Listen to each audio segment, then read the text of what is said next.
મારું નામ સુગંધા છે. હું મારા ભાઈ અને ભાભી સાથે રહેતી હતી. હું 23 વર્ષની હતી. હું મારા માતા પિતાને ખૂબ જ યાદ કરતી હતી, કારણ કે તેમની હાજરી હોવા છતાં મને ક્યારેય પ્રેમની કમી ન હતી. આમ તો મારો ભાઈ પણ મને ખૂબ પ્રેમ કરતો હતો. મારા ભાઈનું નામ અંકિત હતું. હું તેના કરતાં 4 વર્ષ નાની હતી. પણ મારી ભાભી જ્યારથી ઘરે આવી ત્યારે તેને મારા અને મારા ભાઈ વચ્ચેના પ્રેમની ખૂબ જ ઈર્ષા થવા લાગી. ભાઈ શરૂઆતથી જ મારી દરેક ઈચ્છા પૂરી કરતા હતા. ભાભીના આવ્યા પછી જ્યારે ભાઈએ મને ભાભી જેવી જ વસ્તુઓ આપવાનું શરૂ કર્યું ત્યારે ભાભીનો મૂડ બગડી ગયો. પણ ભાઈ કહેતા હતા કે મારા માટે તમે બંને સરખા છો. તું મારી પત્ની છે અને સુગંધા મારી બહેન છે. તેથી જ હું તમારા બંને માટે એક સરખી વસ્તુઓ લાવું છું. ભાઈએ ભાભીને કહ્યું હતું કે મારી બહેન સાથે ક્યારેય ખરાબ વર્તન કરવાનો પ્રયાસ ન કરતી. હું મારી બહેનને ખૂબ પ્રેમ કરું છું. આ જ વાતથી ભાભી થોડી ઉદાસ રહેતી. મારી ભાભીનું નામ આરુષિ હતું. ભાભી અને ભાઈ વચ્ચે પ્રેમ લગ્ન થયા હતા. જ્યારે મારા માતા પિતાનું 7 વર્ષ પહેલાં અવસાન થયું હતું. મમ્મી પપ્પાના ગયા પછી ભાઈએ મને ઘણો પ્રેમ આપ્યો. મને પણ મારી ભાભી પાસેથી ઘણી અપેક્ષાઓ હતી, પણ ભાભીએ મારી કોઈ અપેક્ષા પૂરી કરી નહીં. હાલમાં જીવન રાબેતા મુજબ ચાલી રહ્યું હતું. મારા ભાઈએ ક્યારેય મારા પર કોઈ પ્રકારનું નિયંત્રણ રાખ્યું ન હતું. મારા ભાઈની નોકરી ખૂબ સારી હતી. ભાઈએ ઘરમાં નોકર રાખ્યા હતા. અમારા ઘરમાં એક નોકર અને 2 નોકરાણી કામ કરતી હતી. અમારા ઘરની સામે એક નવી કરિયાણાની દુકાન ખુલી હતી. સાંભળ્યું આ ઘર ઘણા સમયથી ખાલી હતું અને હવે એક છોકરાએ અહીં દુકાન ખોલી છે અને આ છોકરાએ આ ઘર પણ ખરીદી લીધું છે અને એક મોટી કરિયાણાની દુકાન ખોલી છે. મારો રૂમ બીજા માળે હતો. હું મોટે ભાગે ઘરે કંટાળી જતી હતી. તેથી હું મારી બારી પાસે ઊભી રહેતી અને બહારનું દ્રશ્ય જોતી રહેતી. પરંતુ છેલ્લા ઘણા દિવસોથી મારા મામાની દીકરીના લગ્નની તૈયારીઓ ચાલી રહી હતી. તેથી જ મારા માટે ઘરની બહાર નીકળવું વધુ થઈ ગયું હતું. આમ જ એક દિવસ મારી નજર સામે દુકાનવાળા તે છોકરા પર પડી. તે તો ખૂબ જ સારો હતો. મને ખબર નથી કે તેને જોઈને મારું હૃદય કેમ તેના તરફ ફિદા થઈ ગયું. હું તેને બારીમાંથી જોતી હતી. તે પાડોશના કૂતરાઓની ખૂબ કાળજી રાખતો. તે તેમને પોતાની દુકાનમાંથી બ્રેડ આપતો હતો. તેથી જ જ્યારે તે સવારે વહેલો જાગતો ત્યારે કૂતરાઓનું ટોળું તેની કરિયાણાની દુકાનની બહાર ઊભું રહેતું અને મેં જોયું હતું કે તે છોકરા પાસે ઘણા ભીખ માંગતા લોકો આવતા હતા. તેમણે તેમને ક્યારેય ખાલી હાથે જવા દીધા ન હતા. હું તેની સામે જોતી રહેતી અને મનમાં તેને જોઈને હસતી રહેતી. એક દિવસ હું તેને ખૂબ ધ્યાનથી જોઈ રહી હતી જ્યારે અચાનક તેની નજર મારા તરફ વળી ગઈ. તેને જોઈને હું તરત જ બારીમાંથી દૂર ખસી ગઈ. ત્યાર પછી તેને પણ ધ્યાન આપવાનું શરૂ કર્યું કે મારી નજર ફક્ત તેના પર જ રહે છે. તો ક્યારેક તે મારી સામે જોઈને હસતો. હું ઘરની બહાર જતી ત્યારે પણ તે મને ધ્યાનથી જોતો.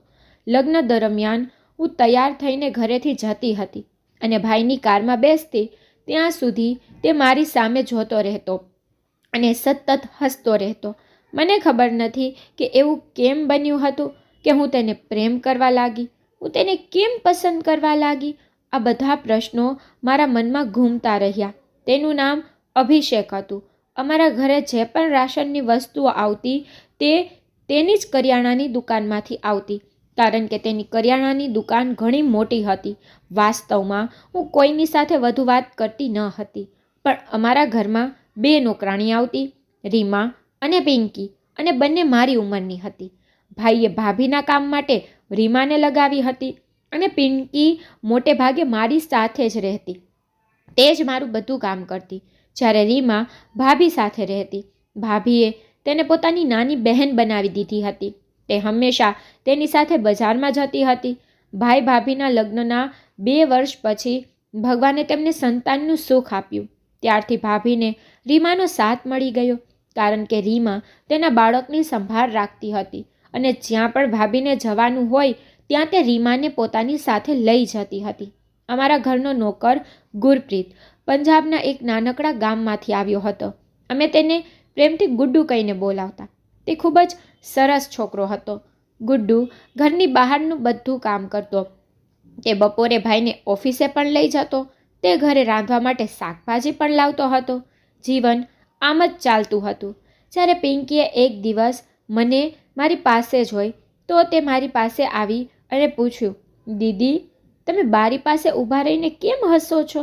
મેં કહ્યું, તમે જાણો છો કે હું આખો દિવસ ઘરે કંટાળી જાઉં છું. ભાભી મને ઘરની બહાર જવા દેતા નથી. તે તો કહે છે કે મિત્રો સાથે સંગત રાખવાની જરૂર નથી, અને હું પોતે પણ એવી નથી.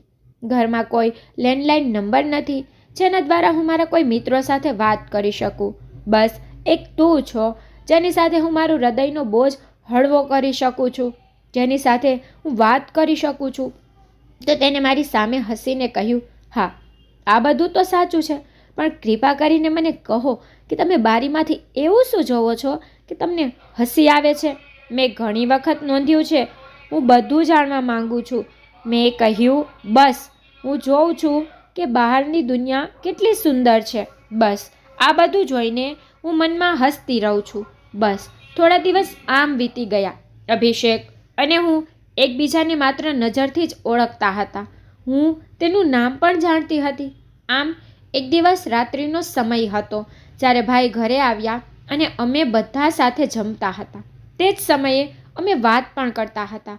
વાતચીત દરમિયાન ભાઈએ કહ્યું કે અમને બધાને પાડોશી શુક્લાજીના ઘરેથી આમંત્રણ આપવામાં આવ્યું છે અને આપણે બધાએ ત્યાં જવાનું છે. ભાભી પૂછવા લાગ્યા કે તેના ઘરે શું છે? તો તેણે કહ્યું કે તેના ઘરે પુત્રનો જન્મ થયો છે. તેઓ તેમના પુત્રના આગમનની ઉજવણી માટે એક નાનકડો કાર્યક્રમ યોજી રહ્યા છે. તેમણે કહ્યું છે કે દરેકને આવવાનું છે.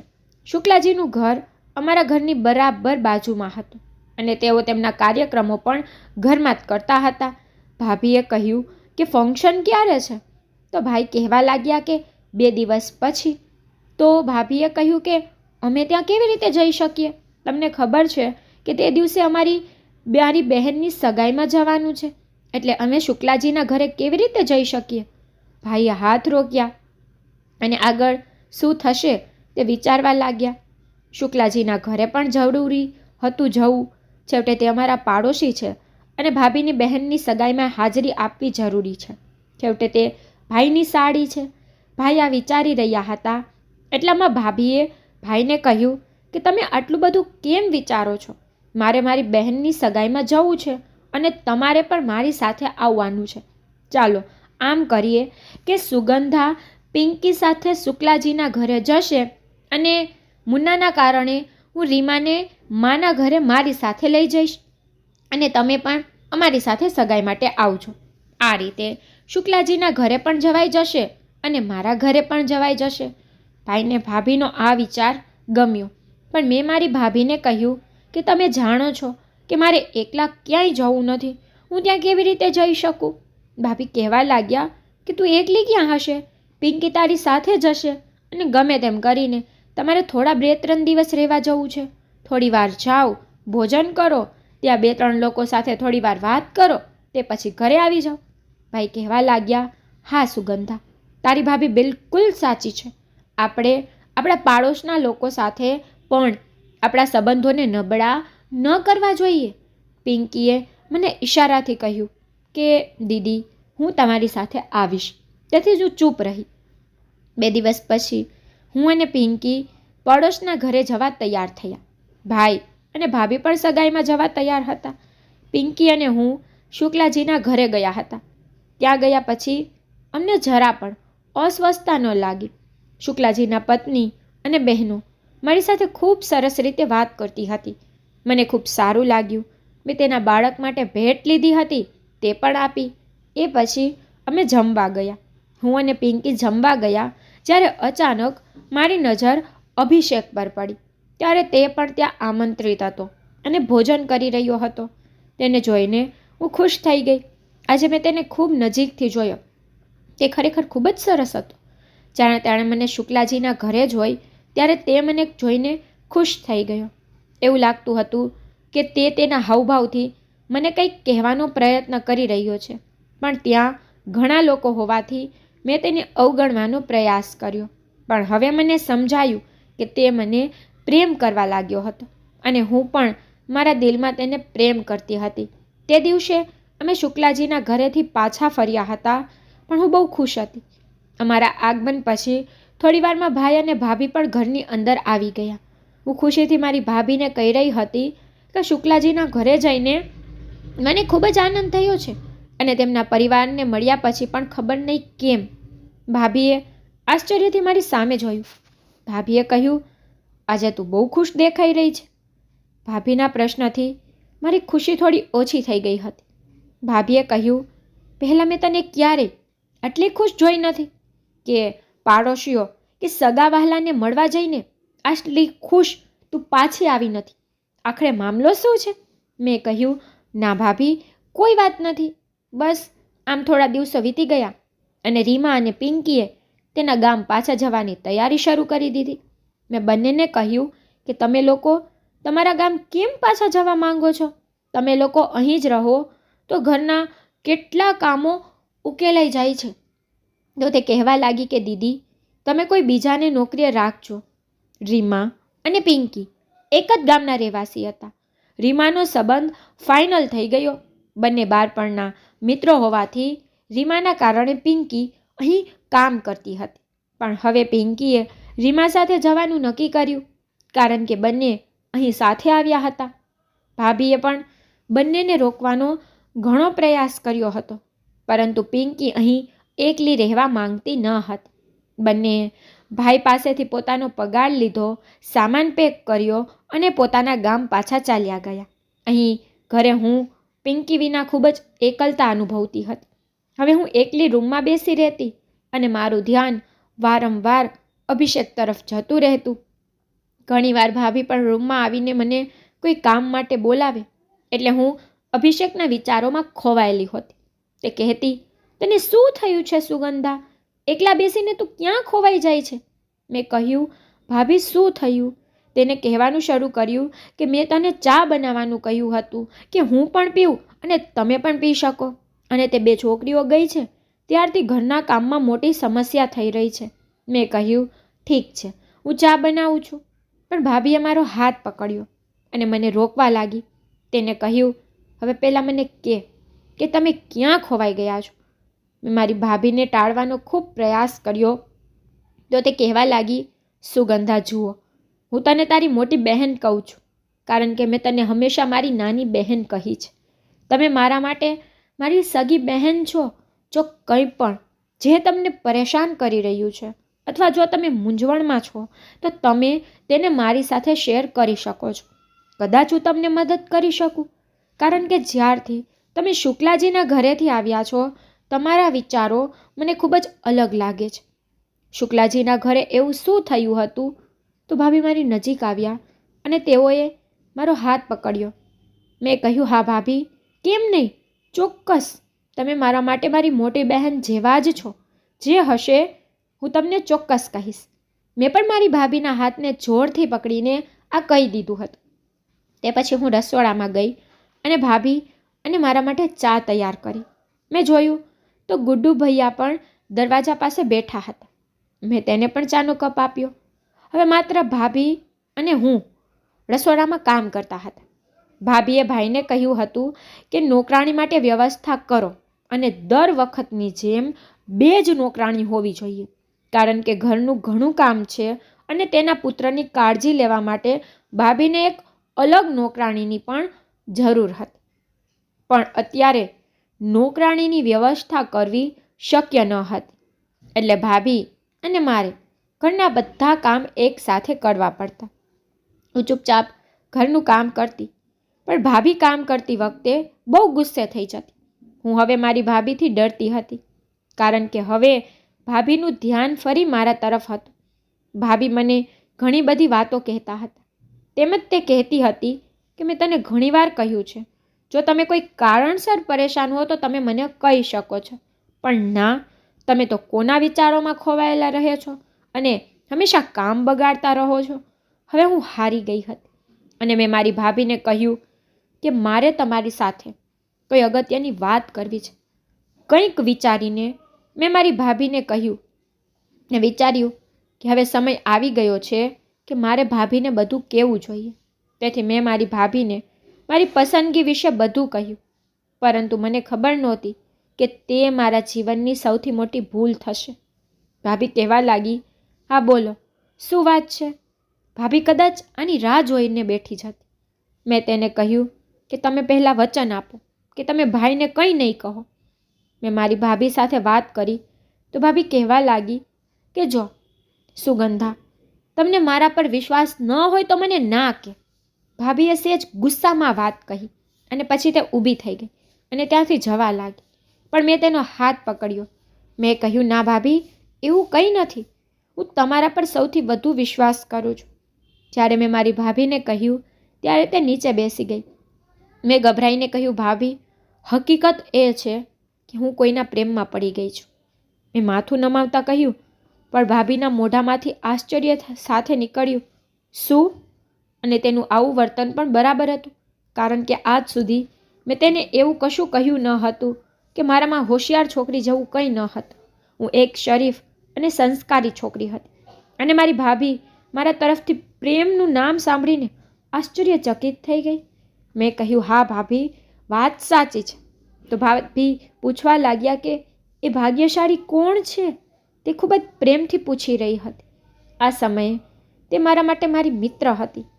જ્યારે મેં તેને અમારા ઘરની સામે રહેતા છોકરા વિશે કહ્યું ત્યારે ભાભીએ કહેવાનું શરૂ કર્યું, તે જનરલ સ્ટોરવાળો છોકરો છે જે ખૂબ જ સુંદર દેખાય છે અને શરમાઈને વાત કરે છે.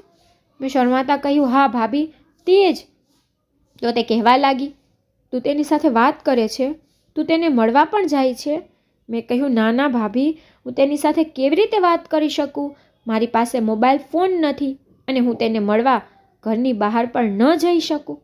ભાભી કહેવા લાગી, તો પછી તું તેના પ્રેમમાં કેવી રીતે પડી? મેં કહ્યું, હું તેને મારા હૃદયમાં ઊંડે સુધી પ્રેમ કરવા લાગી. એક દિવસ તેની નજર મારા તરફ ગઈ અને તે પછી તે પણ મને જોવા લાગ્યો. અમે એકબીજા સામે હસતા હતા અને તે એ દિવસે શુક્લાજીના ઘરે પણ આવ્યો હતો અને ત્યાં પણ તેને હસીને મારી તરફ ઇશારો કર્યો હતો. ત્યારે મને સમજાયું કે મારી જેમ તે પણ મારા પ્રેમમાં હતો. મારી વાત સાંભળીને ભાભી કહેવા લાગ્યા કે તું ખરેખર પાગલ થઈ ગઈ છે સુગંધા. ભાભીએ હસીને કહ્યું હતું. પછી ભાભીએ મને કહ્યું કે ચાલો કાલે તે છોકરાના ઘરે જઈએ, તેની મા સાથે વાત કરીએ. સાંભળ્યું છે કે તે ઘરમાં તેની માતા અને તે જ રહે છે. મેં તરત જ ભાભીને ના પાડી. ભાભીએ બહુ પ્રયત્નો કર્યા હતા મને તેના ઘરે લઈ જવા માટે, પણ મારા કારણે ન તો તે જઈ શકી, પણ દર બીજા કે ત્રીજા દિવસે ભાભી મને તેના ઘરે જવાનું કહેતી હતી.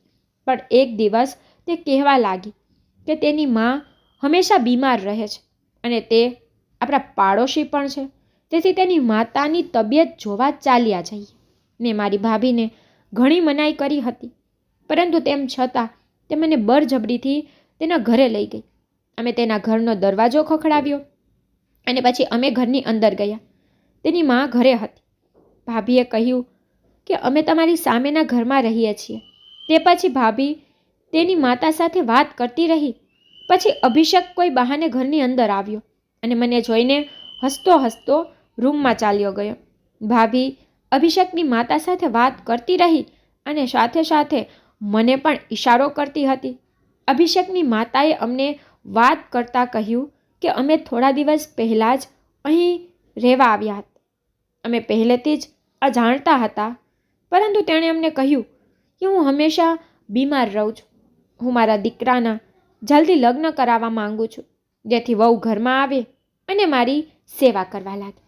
આ સાંભળીને ભાભીએ મારી સામે હસતા હસતા જોયું. હું પણ શરમાઈ ગઈ. તે પછી અમે અમારા ઘરે પાછા ફર્યા. એ દિવસથી ભાભી મારી પાછળ પડી ગયા હતા. અત્યારે પણ અમે બંને સતત એકબીજાને જોતા રહ્યા. બસ મને એક જ અફસોસ હતો કે જો મારી પાસે મોબાઈલ હોત તો મેં અભિષેક સાથે પણ વાત કરી હોત, પણ મને ભાઈથી ડર લાગતો હતો કે જો ભાઈને ખબર પડે કે હું અભિષેક સાથે વાત કરું તો મને ખબર નથી કે તેની પ્રતિક્રિયા શું હશે. જ્યારે અભિષેક તેની ગરદન ઊંચી કરીને મારી તરફ જોતો ત્યારે મને ગમતું. હું ઈચ્છતી હતી કે તે મને પ્રપોઝ કરે, પરંતુ તેને પણ અત્યાર સુધી કોઈ વાત કરી ન હતી. ખબર નહીં અમારા બંનેના નસીબમાં શું લખ્યું હતું કે અમે બંને એકબીજાને જોઈને જ આમ જ જીવતા રહેશું. એક દિવસ મેં જોયું કે બપોરના 2 વાગ્યા હતા, પરંતુ હજુ સુધી અભિષેકે તેની કરિયાણાની દુકાન ખોલી ન હતી. મને આ બધું જોઈને નવાઈ લાગી, કારણ કે આ પહેલી વાર હતું જ્યારે તેની દુકાન બંધ થઈ હતી. આમ તો તે રોજ દુકાન ખોલતો. હવે શું થઈ ગયું? હું ખૂબ જ ચિંતિત થઈ રહી હતી. આખો દિવસ વીતી ગયો, પણ હું અભિષેકને ક્યાંય જોઈ શકી નહીં. મેં મારા દરવાજાથી અભિષેકના દરવાજા તરફ જોયું તો જોયું કે તેના ઘરનો દરવાજો બંધ હતો. પણ તે ક્યાં ગયો હતો? હું એટલી બેચેન થઈ રહી હતી કે મને બેચેન જોઈને ગુડ્ડુ ભૈયા પૂછવા લાગ્યા કે શું થયું છે દીદી, કોઈ સમસ્યા છે? મેં ચૂપચાપ ગુડ્ડુ ભૈયાને પૂછ્યું કે તમે મને એક વાત કહો તો. તે કહેતા હતા, શું વાત છે પૂછો. મેં કહ્યું, સામેની કરિયાણાની દુકાન કેમ બંધ છે? તેણે કહ્યું કે દીદી, ગઈકાલે રાત્રે તે માજી ખૂબ બીમાર થઈ ગયા હતા, કદાચ તે હોસ્પિટલ ગયા છે. તમારે કોઈ કામ છે? મેં કહ્યું, હા, મારે અમુક વસ્તુઓ મંગાવવાની હતી.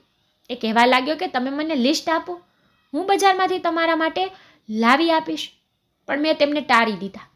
મને લાગ્યું કે અભિષેક 1 કે 2 દિવસમાં પાછો આવી જશે. પણ 2 દિવસ વીતી ગયા, તે હજી આવ્યો ન હતો. પણ વીતતા દિવસો સાથે હું મારા ભાઈમાં ઘણો બદલાવ જોઈ રહી હતી. ભાઈ મારી સાથે ખૂબ જ ખરાબ વર્તન કરતો અને મને ઘરની અંદર જ રહેવાનું કહેતો. ઘરની બહાર ન જા, તે મને આવું કેમ કહેતા હતા? તેઓ સારી રીતે જાણતા હતા કે હું ઘરની બહાર બહુ જતી પણ નથી. ભાઈ હંમેશા ગુસ્સામાં રહેવા લાગ્યો હતો. મને ખબર ન હતી કે તેમને શું થયું હતું. અને ભાભીએ મને ઠપકો આપ્યો હતો. તે કહેતી હતી કે તારા કારણે ઘરનું આખું વાતાવરણ ખરાબ થઈ ગયું છે. જો તે આવું કંઈ કર્યું હોય તો મને કહી દે. તારો ભાઈ હંમેશા ગુસ્સે થવા લાગ્યો છે. કંઈક ખોટું છે. તે કોઈ પાગલ નથી જે ઘરનું વાતાવરણ બિનજરૂરી રીતે બગાડતા રહે. ભાભીની વાત સાંભળીને મને બહુ દુઃખ થયું. ભાભી મારા પર કેવા આરોપો લગાવી રહી હતી. મેં તો કંઈ કર્યું જ ન હતું. અને અભિષેક પણ ઘણા દિવસોથી દેખાતો ન હતો. હવે ભાઈ અને ભાભી વચ્ચે કોઈ મુદ્દે ઝઘડા થતા હતા. હંમેશા ઝઘડો ભાભી જ શરૂ કરતી હતી. હું સખ્ત પ્રયાસ કરતી હતી કે ઘરનું વાતાવરણ ખરાબ ન થાય, પરંતુ બંને હંમેશા ઝઘડા કરતા રહેતા. અને તેમના ઝઘડા વચ્ચે મેં ઘણીવાર ભાઈને ભાભીને કહેતા સાંભળ્યા હતા કે હું જલ્દીથી તેના લગ્ન કરી દઈશ. આ બધું સાંભળીને મારું હૃદય ધ્રુજી ઉઠ્યું. અહીં ખબર નહીં કેટલા દિવસોથી હું અભિષેકની રાહ જોઈ રહી હતી. મારી પાસે તેનો મોબાઈલ નંબર પણ ન હતો, તેથી હું તેને ફોન કરીને બધું કહી શકું. પરંતુ હજુ સુધી અભિષેક પોતાના ઘરે પરત આવ્યો જ ન હતો. તે દિવસે જ્યારે ભાઈ ઘરે આવ્યો ત્યારે તેને ભાભીને ખુશખબરી કહેવાનું શરૂ કર્યું. કહેવા લાગ્યા કે આજે છોકરાવાળાઓ સુગંધાને જોવા આવે છે. બસ પ્રાર્થના કરો કે આ સંબંધ નક્કી થાય, કારણ કે તેઓ ખૂબ અમીર લોકો છે. મરતા પહેલાં મેં મારા મમ્મી પપ્પાને વચન આપ્યું હતું કે હું સુગંધાના લગ્ન સારા પરિવારમાં કરાવીશ, જ્યાં આપણી સુગંધા ખુશ હોય. હું ઈચ્છું છું કે મારું આ વચન પૂરું થાય. ભાઈએ ગુડ્ડુભાઈને નાસ્તો લાવવાનું કહ્યું અને કહ્યું કે કોઈ વસ્તુની કમી ન થવી જોઈએ. ભાઈ તે દિવસે ઓફિસ પણ ગયા ન હતા. ભાઈએ મારી સાથે વાત ન કરી. તેને ભાભીને કહ્યું કે મને સારી રીતે તૈયાર કરવી, અને જો આજે સુગંધા તેને ગમશે તો તેનું નસીબ બદલાઈ જશે. આ બધું સાંભળીને ભાભીને નવાઈ લાગી. જ્યારે ભાઈએ તેને કહ્યું કે એ લોકો ખૂબ જ અમીર છે, તો ભાભી મારી પાસે આવીને પૂછતી હતી કે હવે શું થશે? તમારા અને અભિષેક વચ્ચેનો પ્રેમ અધૂરો રહેશે? મેં કહ્યું, ભાભી, મને ભાઈના ગુસ્સાથી બહુ ડર લાગે છે. પછી તે કહેવા લાગી, આજે તમારો ભાઈ ઘરે છે, આ વિશે વધારે વાત ન કરો. છોકરાવાળાઓ સાંજે મને મળવા આવ્યા અને તેઓએ મને તરત જ પસંદ કરી લીધી. તે એક મોટી કારમાં આવ્યા અને મને ઘણા પૈસા પણ આપ્યા. લગ્નનું પણ ટૂંક સમયમાં કહી દીધું. છોકરો અમેરિકામાં ખૂબ સારી નોકરી કરતો હતો અને લગ્ન પછી તે મને પોતાની સાથે લઈ જવાનો હતો. છોકરો દેખાવમાં પણ ઘણો સારો હતો. આ જોઈને ભાઈ બહુ ખુશ થયા. મારો સંબંધ નક્કી થઈ ગયો અને ભાઈને આટલો ખુશ જોઈને મેં મારા મગજમાંથી અભિષેકનો વિચાર કાઢી નાખ્યો. મારા માટે મારા ભાઈની ખુશીથી વધુ મહત્વનું કંઈ ન હતું. ભાઈએ મારા માથા પર હાથ મૂકીને કહ્યું હતું કે સુગંધા, મારી ઇજ્જતને કલંકિત ન થવા દેતી. હું ખુશીથી તારા લગ્ન તેની સાથે કરીશ. તે પછી તમે તમારા ઘરે જાઓ.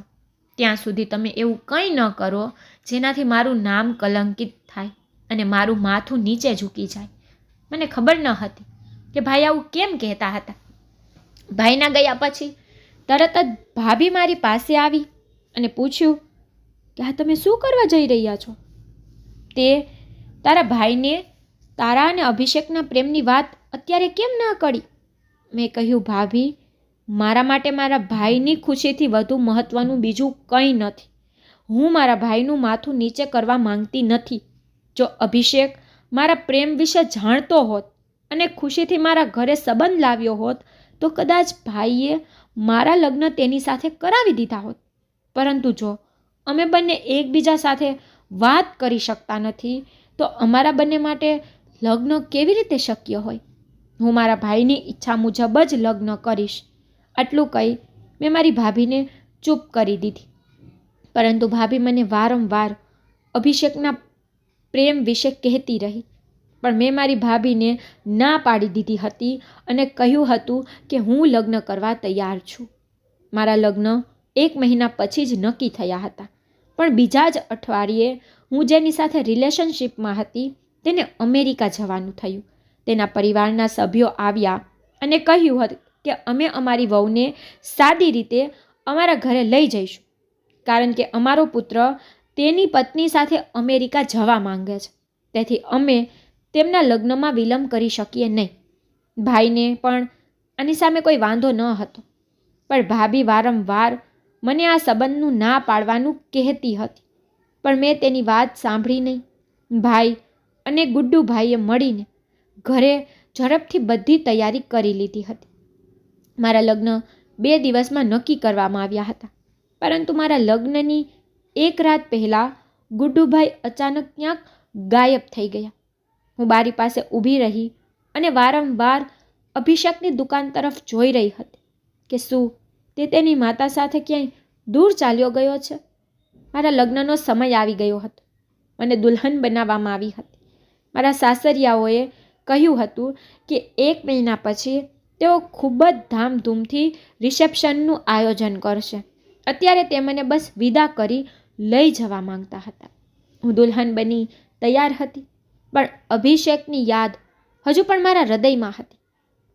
ભાભીએ મને રૂમમાં રહેવાનું કહ્યું હતું. અમારા લગ્નમાં અમુક ખાસ મહેમાનો જ આવ્યા હતા. ભાભી મને પોતાની સાથે બહાર લઈ આવ્યા હતા. ત્યાં ઘણા લોકો હાજર હતા. ભાભી યોગ્ય રીતે મારો હાથ પકડીને મને મંડપમાં લાવી હતી. જ્યારે અચાનક તેણે મને ભાઈ પર જોરથી ધક્કો મારી દીધો. ભાઈએ મને ઝડપથી પકડી લીધી. ભાઈએ કહ્યું, આ કેવું વર્તન છે અને તમે શું કરો છો? બધા મહેમાનો મારી સામે ધ્યાનથી જોવા લાગ્યા. ભાભીનું આ વર્તન મને બિલકુલ પસંદ ન આવ્યું. પણ હવે ભાભી ચીસો પાડવા લાગી અને કહેવા લાગી, અંકિત, તમારી બહેન ઘરેથી ભાગી જવાની તૈયારી કરી રહી હતી. મેં ભાભી તરફ જોયું અને કહ્યું, ભાભી, તમે મારા પર કેવો આરોપ લગાવો છો? તેને કહ્યું કે હું એકદમ સાચું કહું છું. તેને કહ્યું, અંકિત, મારી સાથે રૂમમાં આવો. આજે હું તમને તમારી સીધી સાધી બહેનની વાસ્તવિકતા કહું છું. શું થઈ રહ્યું છે તે જોઈને ત્યાં હાજર તમામ લોકો તો સતબત થઈ ગયા હતા. ભાઈ વારંવાર ભાભીને આ વાત કહેતો હતો કે તું શું બોલે છે? ચૂપ રહે. આખરે તારે શું જોઈએ છે? પણ ભાભીએ ભાઈનો હાથ પકડીને જબરદસ્તીથી મારા રૂમમાં લઈ ગયા. હું અને બીજા બધા ભાભીની પાછળ રૂમમાં ગયા. ભાભીએ કહ્યું, આ તમારી બહેનના રૂમમાં દોરી. અને ભાભીએ બેગ ઉપાડતા કહ્યું, આ બેગ. ભાઈ પૂછવા લાગ્યા, આ બધું શું છે? ભાભીએ કહ્યું, આ બધું તમારી બહેનની ભાગી જવાની નિશાની છે. અને તમે જાણો છો કે તે કોની સાથે ભાગી જવાની હતી? ગુડ્ડુ સાથે. ગુડ્ડુ પહેલેથી જ અહીંથી નીકળી ગયો છે અને તેને તેની સાથે ભાગી જવાની યોજના બનાવી લીધી છે. આ બંને એકબીજાને પ્રેમ કરે છે અને કોણ જાણે કે તેમની વચ્ચે બધું ક્યારથી ચાલી રહ્યું છે. તમારી બહેન ઘણા સમયથી મારી આંખમાં ધૂળ નાખી રહી છે, પરંતુ આજે જ્યારે મેં તેને આ વસ્તુઓથી ભરેલી બેગ તૈયાર કરતા જોઈ ત્યારે હું સમજી ગઈ કે બદનામીનો અંધકાર આપણા સુધી પહોંચવાનો છે. હું ભાઈને સમજાવવાનો પ્રયત્ન કરી રહી હતી કે ભાભી ખોટું બોલે છે. ત્યાં હાજર તમામ મહેમાનો એકબીજા સામે જોઈ રહ્યા હતા અને મારા વિશે વાત કરી રહ્યા હતા. ભાઈએ માથું પકડીને કહ્યું હતું કે તું કહેતી હતી કે મને સુગંધા પણ શક છે. તે સાચું હતું, પણ મેં તારી વાત ન સાંભળી. મેં કહ્યું, ભાભી ખોટું બોલે છે, આ સાચું નથી. હું ગુડ્ડુભાઈને મારો ભાઈ જેવો માનું છું. ભાઈ મારી નજીક આવ્યો અને મને પૂછ્યું કે તું આવું કેમ કરવા જઈ રહી હતી? હવે લગ્ન કર અને મહેરબાની કરીને અહીંથી ચાલી જા. તો તે જ સમયે છોકરાના માતા અને પિતા કહેવા લાગ્યા, ના, અમે તો આવી છોકરીને અમારી વહુ નહીં બનાવીએ. છોકરાએ તેની માને પણ કહ્યું કે મમ્મી પપ્પા ચાલો અહીંથી, હું અહીં 1 મિનિટ પણ રોકાવા માંગતો નથી. મારો ભાઈ તે લોકોની સામે હાથ જોડી રહ્યો હતો, પરંતુ તે લોકોએ ભાઈની વાત ન માની અને મારા વિશે ખરાબ વાતો કરીને ત્યાંથી ચાલ્યા ગયા. મારા લગ્નની બારાત પાછી ચાલી ગઈ હતી. હવે તો મારી પાસે રડવા સિવાય બીજો કોઈ વિકલ્પ ન હતો. મારી નિર્દોષતા સાબિત કરવા માટે મારી પાસે કોઈ ન હતું. બધાના ગયા પછી ભાઈએ મને થપ્પડ મારવાનું શરૂ કર્યું. હું મારી ભાભીને પણ કહેતી હતી કે તમે મારી સાથે આ સારું નથી કર્યું. ભાભી કહેવા લાગ્યા, તું છો જે લાયક, ખરાબ, અને અમારા ઘરમાં રહીશ તો અમારી ઇજ્જત બગાડીશ. તેને તેના પતિને કહ્યું કે તેને અત્યારે જ આ ઘરમાંથી કાઢી મૂકો. ભાઈ સામે ખૂબ રડતી હતી, પણ ભાઈને કોઈ કસર થઈ ન હતી. ભાઈ બોલવા લાગ્યા કે આજે હું તારા કારણે આ સુધી પહોંચી ગયો છું. તેને માર મારીને મને ઘરની બહાર કાઢી મૂકી. મારી ચીસોની પણ તેના પર કોઈ અસર ન થઈ. હું ક્યાં જઈશ, ક્યાં રહીશ, તેને એ પણ ન વિચાર્યું. આજુબાજુના બધા લોકો પણ ઊભા રહીને આ નાટક જોઈ રહ્યા હતા. હું દુલ્હનના પોશાકમાં જ ઘરની બહાર આવી હતી. મને ખબર નહોતી કે ભાભી મારી સાથે આવી રમત રમવાની છે. ચાલતા ચાલતા હું રસ્તા પર આવી. રાત થઈ ગઈ હતી. રડ્યા પછી મારી હાલત ખરાબ થઈ ગઈ હતી. મારું દર્દ સમજવાવાળું કોઈ ન હતું. તેથી જ હું રસ્તાના કિનારે બેસીને રડવા લાગી. અંધારી રાતમાં મારો સમય ક્યાં પસાર કરવો તે મને સમજાતું ન હતું. અને અચાનક એક યુવાન છોકરી મારી પાછળ આવી અને બોલી, બહેન, અહીં કેમ બેઠા છો? મેં કહ્યું, આ જ મારી મંઝિલ છે. મારું નસીબ ખરાબ છે. હું અહીંથી ક્યાં જાઉં? તે કહેવા લાગી, હું તમારી મદદ કરી શકું? પછી મેં તેને મારા વિશે બધું કહ્યું હતું. મારા કપડાં જોઈને તે સમજી ગઈ કે હું દુલ્હન છું, જે દુલ્હન બનતા પહેલાં જ બરબાદ થઈ ગઈ છે. મારી વાત સાંભળ્યા પછી તેને અફસોસ વ્યક્ત કર્યો અને મને તેની સાથે આવવા કહ્યું. તેને હું પણ આવી જ એક છોકરી છું. માત્ર હું જ નહીં, મારી સાથે ઘણી છોકરીઓ એક NGOમાં કામ કરે છે. અમને ત્યાં રહેવાની સગવડ મળે છે. આપણને ત્યાં મજબૂત બનાવવામાં આવે છે. જો તમે ઈચ્છો તો તમે મારી સાથે ત્યાં રહી શકો છો. જો તમારામાં ટેલેન્ટ હોય તો ત્યાં હાજર યુવતીઓને શીખડાવી તમે તેને અંત સુધી સફળ બનાવી શકો છો. અત્યારે તો રાત વિતાવવા માટે મને કોઈ છતની જ જરૂર હતી. તેથી જ હું તે છોકરી સાથે ચાલી ગઈ. પણ ત્યાં ગયા પછી મેં અશ્રુભીની આંખે ત્યાંની છોકરીઓ તરફ જોયું. મેં જોયું કે આ દુનિયામાં હું એકમાત્ર અનાથ છોકરી નથી. મારી જેમ ઘણી બધી છોકરીઓ છે જેઓ તેમના માતા પિતા વિના રહે છે. મેં અહીંના વોર્ડન સાથે વાતચીત કરી અને આમ તો હું તે એનજીઓમાં રહેવા લાગી. ત્યાં ઘણી છોકરીઓ હતી જેમની પાસે કોઈને કોઈ આવડત હતી, અને જો કોઈ આવડત ન હોતી તો ત્યાં તેને તે શીખડાવવામાં આવતું. હું ત્યાં 3 દિવસથી રહેતી હતી. હું દરેકને ખૂબ જ મિસ કરી રહી હતી. અહીં આવીને મેં પહેલેથી જ મારી જાતને વ્યસ્ત બનાવી દીધી હતી, પણ મારું ધ્યાન ફરી બધા તરફ જતું હતું. ઘણા દિવસો સુધી ત્યાં રહ્યા પછી મને તેની આદત પડી ગઈ. મેં ત્યાંના બધા કામ કરવા માંડ્યા. એક દિવસ વોર્ડનને મને કહ્યું કે આજે રાશન આવવાનું છે, હમણાં એક છોકરો રાશન આપવા આવશે, તો કાગળ પકડો અને બધું રાશન બરાબર રીતે રૂમમાં રખાવી દો. તેથી જ હું ત્યાં જ ઊભી રહી અને તેની રાહ જોવા લાગી. થોડીવાર પછી એક રિક્ષા આવી અને એક છોકરો તેમાંથી નીચે ઉતર્યો અને રાશનની વસ્તુઓ ઉતારવા લાગ્યો.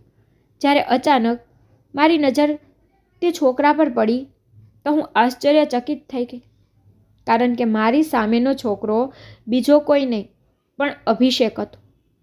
તેની નજર પણ મારા તરફ ગઈ હતી. મને જોયા પછી જાણે તે બધું જ ભૂલી ગયો હતો. સામાન તેને ત્યાં જ ફેંકી દીધો અને કહેવા લાગ્યો, તમે ક્યાં ગયા હતા? અને તમને ખબર છે તમારો ભાઈ તમારા માટે કેટલો ચિંતિત છે, અને તમે અહીં શું કરી રહ્યા છો? મેં કહ્યું, તમે શું બોલો છો? અને તમે ક્યાં ગયા હતા? કોણ જાણે કેટલા સમયથી મારી આંખો તમને શોધતી હતી. તેને કહેવાનું શરૂ કર્યું કે મારી માતાની તબિયત ખૂબ જ બગડી ગઈ હતી. હું તેમને મુંબઈ લઈ ગયો હતો અને ત્યાં તેની સારવાર કરાવવા મને ઘણા દિવસો લાગ્યા. પરંતુ જ્યારે હું ત્યાંથી પાછો આવ્યો ત્યારે મેં તમારા રૂમ પર જોવાનું શરૂ કર્યું, પણ તમે મને દેખાણા નહીં. હું તમને વારંવાર શોધતો હતો. મેં આજુબાજુના લોકોમાં તમારા વિશે પૂછપરછ કરી તો તેઓએ મને કહ્યું કે તમારા ભાઈએ તમારા લગ્નનું આયોજન કર્યું હતું, પણ તમારી બારાત પાછી ચાલી ગઈ અને પછી તમારા ભાઈએ તમને ઘરની બહાર કાઢી મૂકી. પણ હવે તે તમારા માટે ખૂબ જ ચિંતિત છે. એ જ નહીં, પણ હું પણ ઘણા સમયથી તમને શોધી રહ્યો છું. મેં કહ્યું, મારો ભાઈ મને કેમ શોધે છે? ભાભીએ તો મારા પર આરોપ લગાવ્યો, અને પણ એ મારી ભૂલ ન હતી. તેને કહેવાનું શરૂ કર્યું, હું તમારા વિશે બધું જ જાણું છું. તને શું લાગે છે? હું તને આંખના ઈશારો આમ જ કરતો હતો, પણ હું તને પ્રેમ કરવા લાગ્યો હતો. હું તમને મારો પ્રેમ વ્યક્ત જ કરવાનો હતો, પરંતુ મારી માતાની તબિયત ખરાબ થઈ ગઈ. તેને હોસ્પિટલમાં દાખલ કરાવવું ખૂબ જ જરૂરી હતું. મને ઘણો સમય લાગ્યો. હું ત્યાંથી પાછો આવ્યો અને તને શોધતો હતો. તમારા ભાઈને પણ તમારી નિર્દોષતાનો સબૂત મળી ગયો હતો. તેથી તમારો ભાઈ તમારા માટે ખૂબ જ ચિંતિત છે અને તમને દરેક જગ્યાએ શોધી રહ્યો છે. તમારા ઘરનો એ નોકર જેની સાથે તમારી ભાભીએ તમારી બદનામી કરી હતી ને, તે થોડા દિવસ પછી તમારા ઘરે પાછો આવ્યો. ત્યારે તમારા ભાઈએ તેને એટલો માર માર્યો કે તેને ઘરની બહાર પણ કાઢી મૂક્યો. ઘરની બહાર મોટી ભીડ એકઠી થઈ ગઈ હતી અને તે નોકર વારંવાર રડતો કહેતો હતો કે ભાઈ, તમે આવું કેમ કરો છો? મેં તો કંઈ કર્યું નથી. તમારા વિસ્તારના લોકોએ તેને બચાવ્યો. તે નોકરે કહ્યું કે તમે મને બિનજરૂરી માર મારી રહ્યા છો. આમાં મારો કોઈ દોષ નથી. હું તમને પોલીસના હવાલે પણ કરી શકું છું. હું તમારો નોકર છું. ત્યારે તમારા ભાઈએ કહ્યું કે તારી અને મારી બહેનના ઘણા સમયથી અફેર ચાલતું હતું, જેથી તું તેને ભગાડીને લઈ જવાનો હતો. તે તો તેની સાથે લગ્ન પણ કરી લીધા હશે. તો હવે તું અહીં શું લેવા આવ્યો છે? આ સાંભળીને તેને કાન પર હાથ મૂકીને કહ્યું, અંકિત ભાઈ, શું બોલો છો? સુગંધા તો મારી બહેન જેવી છે અને તે મારા કરતાં નાની હતી, પરંતુ હું તેને દીદી કહીને બોલાવતો. તમારા ભાઈએ કહ્યું, તો તું ક્યાં ગાયબ થઈ ગયો હતો? તે કહેવા લાગ્યો કે અંકિત ભાઈ, તમારા ઘરેથી હું કેમ ભાગવા લાગ્યો? ન તો હું દીદીને ઘરમાંથી ભગાડવાનો હતો અને ન તો હું ચૂપચાપ તમારા ઘરેથી ભાગ્યો હતો. પણ હું તો લગ્નની એક રાત પહેલાં મેં ભાભીને કહ્યું હતું કે ગામમાં મારા પિતાની તબિયત ખરાબ થઈ ગઈ હતી. મેં ભાભી પાસેથી બહાર જવા માટે થોડા પૈસા પણ લીધા હતા અને કહ્યું હતું કે મને પાછા આવવા માટે લગભગ 1 મહિનો તો લાગી શકે છે, કારણ કે મારી બહેનના લગ્ન પણ હતા. હું 15 દિવસ પહેલાં જ ગામ ચાલ્યો જવાનો હતો, પરંતુ પિતાની બગડતી તબિયતને કારણે હું લગ્નના 1 દિવસ પહેલાં જ મારા ઘરે ગયો હતો. જો તમને વિશ્વાસ ન હોય તો તમે મારા ગામમાં ફોન કરીને પૂછી શકો છો. જ્યારે તમારા ભાઈએ તેની પત્ની તરફ જોયું તો તે ગભરાવા લાગી, જેથી તમારો ભાઈ સમજી ગયો કે તેણે તેની સાથે ખોટું બોલ્યું છે. તમારા ઘરનો નોકર પણ વારંવાર કહેતો હતો કે ભાભી સત્ય શું છે કહો, પણ તમારી ભાભી કહેતી હતી કે નોકર ખોટું બોલે છે. પણ નોકરે તો સાબિત કરી જ દીધું કે તે તેના ગામ ગયો હતો અને તેને તમારી સાથે અફેર નથી. તમારો ભાઈ માથું પકડીને બેસી ગયો અને રડવા લાગ્યો. બોલ્યો, આ દગાબાજ સ્ત્રીને કારણે મારી બહેનને ઘરમાંથી કાઢી મૂકી. તમારા ભાઈએ તમારી ભાભીના મોઢા પર થપ્પડ મારી કે તેને આવું કેમ કર્યું. તેને પૂછ્યું ત્યારે તમારી ભાભીએ આખું સત્ય જણાવી દીધું અને કહ્યું કે તે શરૂઆતથી જ તારી ઈર્ષા કરતી હતી. શા માટે? તમારા ભાઈએ તમને આટલો પ્રેમ કર્યો અને પછી તમારો અમીર પરિવારમાંથી સંબંધ આવ્યો તો તેને વધુ ઈર્ષા થવા લાગી. આખો વિસ્તાર આ બધું સાંભળી રહ્યો હતો અને આ રીતે વિસ્તારના લોકો પણ તમારી ભાભી વિશે ખરાબ બોલવા લાગ્યા. ત્યારથી તમારો ભાઈ તમને શોધવા નીકળી પડ્યો. તે તમને શોધી રહ્યો છે અને હું પણ ઘણા સમયથી તમને શોધી રહ્યો છું, કારણ કે હું માત્ર તને પ્રેમ કરું છું. કૃપા કરીને મારી સાથે તમારા ઘરે આવો અને તમારા ભાઈને માફ કરો. આજે અભિષેક મારી નજર સામે ઊભો હતો. તે મારા પ્રત્યેનો પ્રેમ વ્યક્ત કરી રહ્યો હતો. અભિષેક મને તેની સાથે મારા ઘરે લાવ્યો હતો.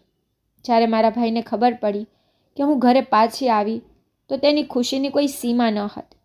રડતા રડતા તેને મને ગળે લગાડી અને તે મારી પાસે માફી માંગી રહ્યો હતો. ભાભી પણ મારી પાસે માફી માંગી રહી હતી. મેં તે બંનેને માફ કરી દીધા હતા. ભાઈને પોતાની ભૂલ બદલ ખૂબ પસ્તાવો થઈ રહ્યો હતો. બીજી બાજુ ભાભીને પણ પસ્તાવો થઈ રહ્યો હતો, કારણ કે ભાઈએ તેને ખૂબ ઠપકો આપ્યો હતો અને એમ પણ કહ્યું હતું કે જો મારી બહેન નહીં મળે તો હું તેને છૂટાછેડા આપી દઈશ. આ વાતથી ભાભી બહુ ડરી ગયા. ભાભીને હંમેશા લાગતું હતું કે ભાઈ મને વધારે મહત્ત્વ આપે છે, એટલા માટે તેને અમારા ભાઈ અને બહેન વચ્ચે અણબનાવ સર્જ્યો અને મારા પર મારા જ ઘરના નોકર સાથે સંબંધ હોવાનો આરોપ લગાવ્યો. ભાભી પોતાની ભૂલો માટે માફી માંગી રહી હતી. અભિષેકે ભાઈને કહ્યું હતું કે હું તમારી બહેનને પ્રેમ કરું છું. ભાઈ મારા માટે સૌથી મોટી ખુશી એ હતી કે હું પાછી ફરી. તેથી તેને અભિષેકની વાતનું ખરાબ ન લગાડ્યું. થોડા દિવસો પછી અભિષેક તેની માતા સાથે સંબંધ લઈને મારા ઘરે આવ્યો. ભાઈએ તેની સાથેના મારા સંબંધને સ્વીકારી લીધો. ભાભીએ ગુડ્ડુભાઈ સાથે પણ શરમ વ્યક્ત કરી હતી અને તેમની પાસે પણ માફી માંગી હતી. થોડા દિવસો પછી મેં અભિષેક સાથે લગ્ન કર્યા. ભાભી જે કરવા માંગતા હતા તેમાં સફળ ન થયા. તેણે મારા વિશ્વાસનો લાભ લીધો. તેણે મારા હૃદયનું રહસ્ય જાણીને તેણે મારા ભાઈને મારી વિરુદ્ધ કર્યો. પરંતુ સત્ય ક્યારેય છુપાયેલું રહેતું નથી. એક યા બીજા દિવસે તે બધાની સામે આવી જ જાય છે. તો જો તમને મારી સ્ટોરી પસંદ આવી હોય તો લાઈક, શેર, સબસ્ક્રાઈબ જરૂરથી કરજો અને કોમેન્ટમાં મને જરૂરથી કહેજો કે તમને મારી સ્ટોરી કેવી લાગી છે. Thank you.